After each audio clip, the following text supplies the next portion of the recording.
Here with Highland Springs head football coach Loren Johnson, back-to-back. It's pretty sweet for the Springers as they win it, coming from behind 35-29 over Stone Bridge today at Hampton University for the 5A crown. Coach, how much more rewarding is it to win it this way? You guys practice, 2-minute situations all the time. Get a great kickoff by Billy Kemp to set you up there. But to see these guys, who are all of them at this table today, going to go on and play the next level, to see them go out this way with back-to-back and win it the way they did, how much more rewarding is it for you as a coach? I think for me, even before the kickoff return and getting down to the last 2-minute drill and all that other stuff, it was the most rewarding thing to do it this time around. Last year was good. Last year was fun.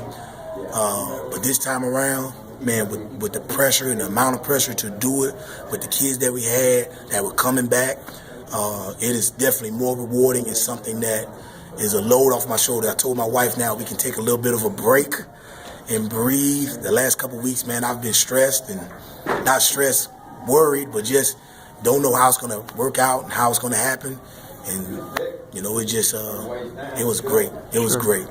This morning we spoke on our radio show about how last year's team, sort of the headliners were Greg Dortch and Kaval Wallace, and obviously so ACC guys. Jawan Carter, it looks like he's gone from being a game manager to now just a full-blown leader who will make plays to win the game. And down the stretch, I thought he really got Chris Thaxton involved when he was kind of quiet in the first half, and that was the difference for you guys. Yeah, you know what?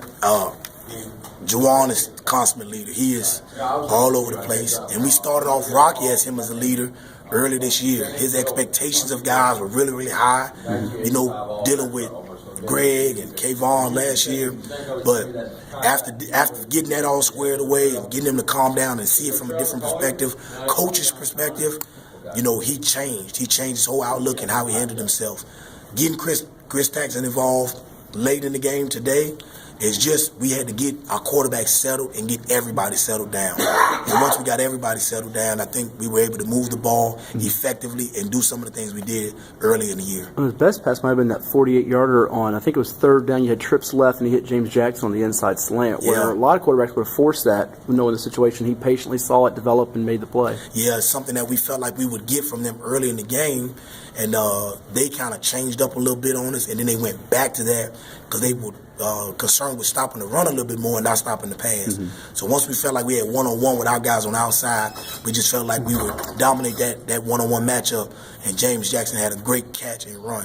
Two more for you. What's to say about your defense to face the variety of teams you guys have seen, from the likes of LC Bird and Hermitage to last week with Norview, who's got athletes everywhere, Stonebridge, who's just physical, to see these type of offenses and bend but not break? Yeah. Hey, a lot of credit has to be given to Coach Simmons, Coach Reynolds, Coach Lawrence, Coach Fordham, Coach Hill, Coach Hopkins, and I can go on and on and on. The guys that help with the defense side of the ball, Coach Marquise, those guys, they're in and they're working hard. They're going through film, fine-tooth comb. We exchanged 2 films. They went through it with a fine-tooth comb and found everything that they possibly could find to stop Stone Bridge. Now, they came out and did some things differently, and they pounded us for 400 yards.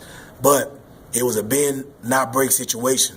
And then in the second half, to only give up, 2 touchdowns when it could have been more, especially on that first drive, I thought that was key to get us the ball back so we can move the ball and change field position was great. Kudos to Coach Simmons. He leads them, he gets it done, and I leave him alone with it. And I'm glad he's on our staff, not anybody else's. Final one, I think, for your time. What will you remember about this group? I know you have some time to think about it in the off season, but what are you going to remember about this group as it's fresh in your mind? It started with great offensive and defensive line play, and I think our ATM, that's our offensive defensive line. They just did an excellent job doing everything we needed them to do, from changing their bodies, getting on the jump rope a little bit more, running a little bit harder. I got emotional when I got to the end of the line, 50s and higher, because those guys have been around. They've done an excellent job for our program. I remember 8 a lot. It's going to be tough to replace them. I think we got some guys that are close, but I'm going to remember him, spend a lot of time with him and the skill guys. They've just been around a long time. Juwan as a quarterback has lost 3 games. The skill guys as a group have only lost 2 games. The kickers, we're losing them. They've only lost 2 games. So we got some guys that got some voids and some holes to fill. But I think they understand what their expectations are when they put on the black helmet.